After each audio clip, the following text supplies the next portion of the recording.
Bom dia, pessoal, tudo bem com vocês? Eu venho através desse vídeo trazer um pouco do conteúdo que a gente trabalhou no último dia 2 de fevereiro, no domingo anterior, sobre a Umbanda. O capítulo foi o primeiro capítulo do livro Umbanda, Luz para a Alma. O capítulo é intitulado como Umbanda, uma missão de amor. E lá a gente tratou um pouquinho, a princípio, sobre a contextualização da Umbanda. O que estava acontecendo no Brasil na época em que a Umbanda surgiu. Foi em 1908, 20 anos após a abolição da escravatura, a assinatura da Lei Áurea. No dia 15 de novembro, o Caboclo das Sete Encruzilhadas, que é uma entidade que mais para frente a gente vai ver um pouquinho sobre a história dele, ele incorporou no jovem Zélio Fernandino de Moraes, que é o fundador da Umbanda, né, responsável pela fundação do terreiro Nossa Senhora da Piedade em Niterói. Pois então, o jovem Zélio estava com 17 para 18 anos e há um tempo seus familiares já estavam preocupados com a sua saúde física e emocional. Porque ora ele estava acamado, sem condições de levantar da cama, ora ele se sentia bem, ora ele conversava como se não fosse ele. Então ele estava apresentando comportamentos psicamente estranhos. Dessa forma, a família toda de base católica resolveu ir até um psiquiatra e o psiquiatra fez os exames e averigou que não havia nada de errado com ele. Aconselhou procurar um padre que até aplicou em extrema-unção.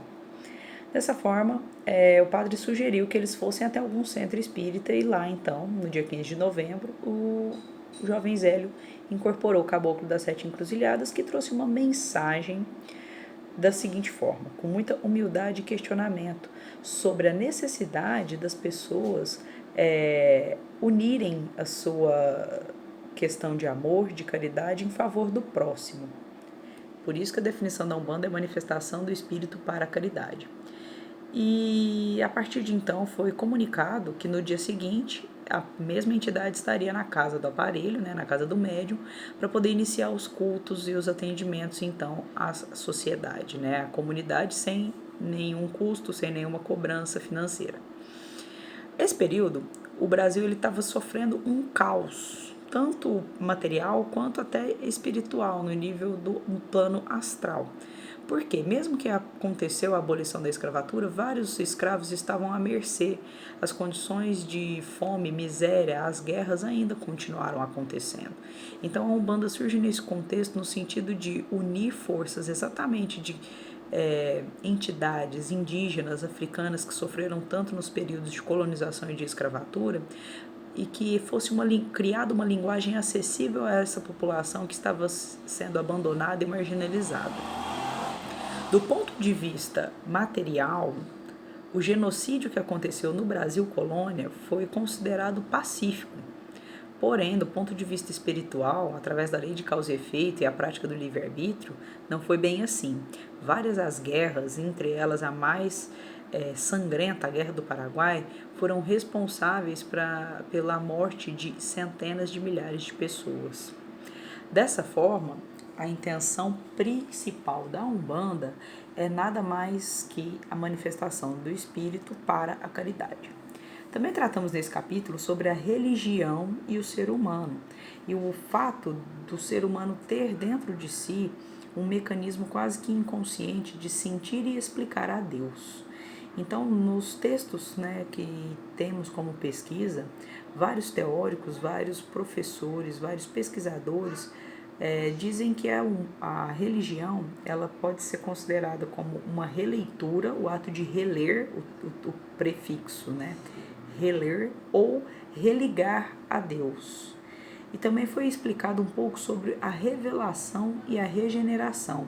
Revelar vem de tirar o véu, ou seja, apresentar, né? Não ter máscaras, deixar a verdade vir à tona.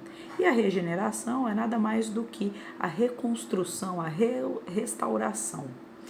Isso traz para a gente que os espíritos superiores eles tinham uma preocupação imensa em conscientizar a nós mesmos sobre a necessidade de evolução, progresso e mudança moral. Tem um trecho também neste capítulo importantíssimo sobre a mensagem trazida por Ismael e por Jesus nesse período da implementação da Umbanda.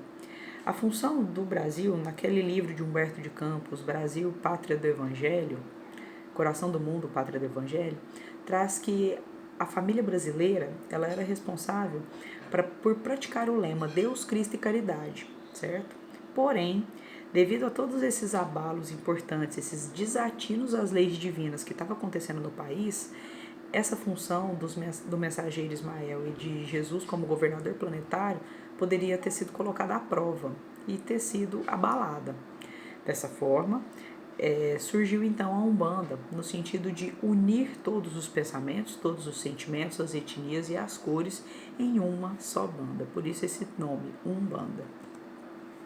Dessa forma, a gente pode concluir que a Umbanda ela preparou de forma gradual a família brasileira e toda a humanidade para reconhecer que o verdadeiro valor do ser humano não está na cor da pele ou na forma como ele se apresenta, e sim no que tem dentro do coração, porque aí deve morar de forma permanente o amor de Jesus.